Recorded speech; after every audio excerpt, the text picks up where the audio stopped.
Hey everybody, CJ here, and I'm doing a very rare handheld mode today. I don't know if you can hear that. And that's it from us for today.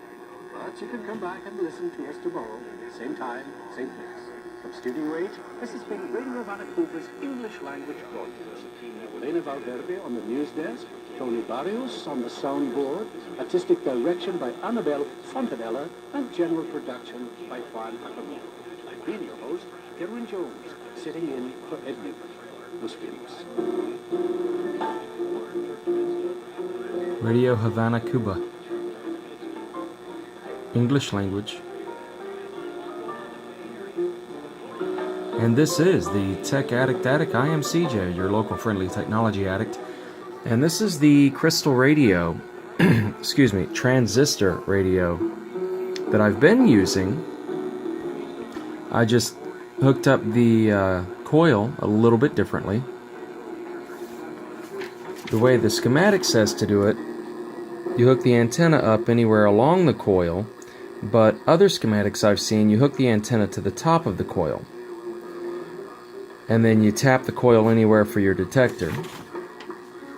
Well, my detector and my antenna are both connected at the top of the coil. And I am depending entirely on this variable capacitor to tune it. And my intent tonight was going to be to see, the reason I've got it hooked up this way, anyway, was to take out any possible variation for where in the coil I have the aerial hooked.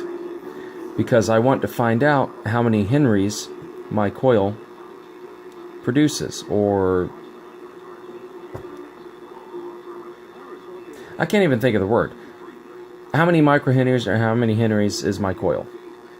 It doesn't produce the henries, but it's got this quantity of that quality, and I want to measure it.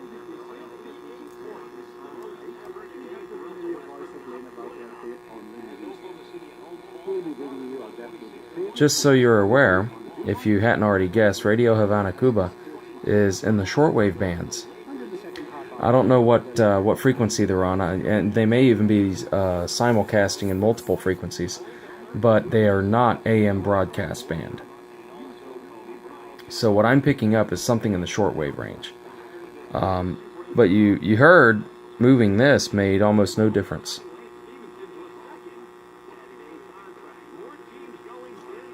And I'm still picking up a local station, I think, pretty strong AM broadcast, because I'm hearing about sports, which of course are something I don't care much about. But yeah. So I've lost Radio Havana. And I originally picked them up on a coil almost identical to this one. So let me hook that one up instead and see if I can get them back. Okay, so I've replaced the other coil with this one. And you'll notice I've got this loose wire here, it seems. That's simply going into the same leg as the detector. Obviously I need to break off some corrosion or oxidation.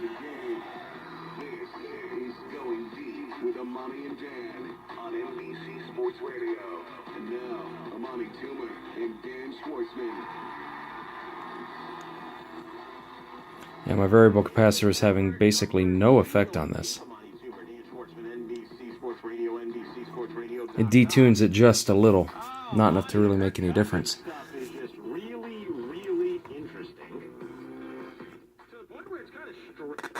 I wonder.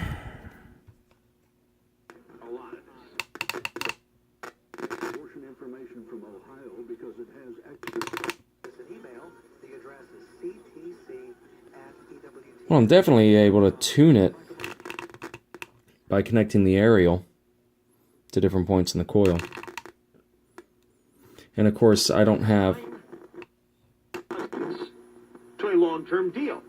the rig to hold the contactor in place on the coil. So, you know, this is the heart of amateur radio. A lot of experimenting, and some of it not even scientific, just fiddling around with stuff until you find something that works. And when you find something that works, then you're like, aha, let me now get scientific and see if I can figure out why it worked or why it didn't. Because sometimes when you experiment, you just want to screw around with it. You play around, you see what you find. Eventually, you'll come across something that either works great or it works miserably, or it brings in some different quality. Like maybe I'll wind up getting 5 or 6 stations tuned all at the same time, right? And maybe I'm used to only getting 1 station at a time. So I may be interested into finding out why I'm getting 5 all of a sudden. What's different about the rig? And then I'll go in and get a little more scientific with the experiment, do different measured capacitors, for instance, or measured coils. And that's one of the things. That's why I wanted to try finding out how many henries I can get out of a coil, because if I can do that, then I know my coils rating, and then I can play with different capacitances, and moving on from there. But unfortunately, that's not, I don't think I'm going to be able to do that. Now I can calculate it. I can plug in all of the parameters, like this is 26 gauge wire. I've got what looks to be like maybe, 25 or 30 turns on what looks to be about a 3-inch form, right? And effectively, that's air core. I mean, granted, it's on a pill bottle, but, there's no magnetic material in there. There's no ceramic. There's no aluminum or anything else. It's just air. So, well, y'all heard Radio Havana briefly at the beginning of the video, so I'm not crazy. I can get Cuba from my dining room. So we're going to see what I can do as far as either measuring or calculating what the microhenries are of these coils that I've got, and see what I can do toward deliberately tuning in Radio Cuba. Eh? So until then, keep your ears on and look for another video coming up soon, and maybe in a few days, because I know it's been a few days. But I'm getting there. All right? And we'll see what we can do. Until then, stay tuned.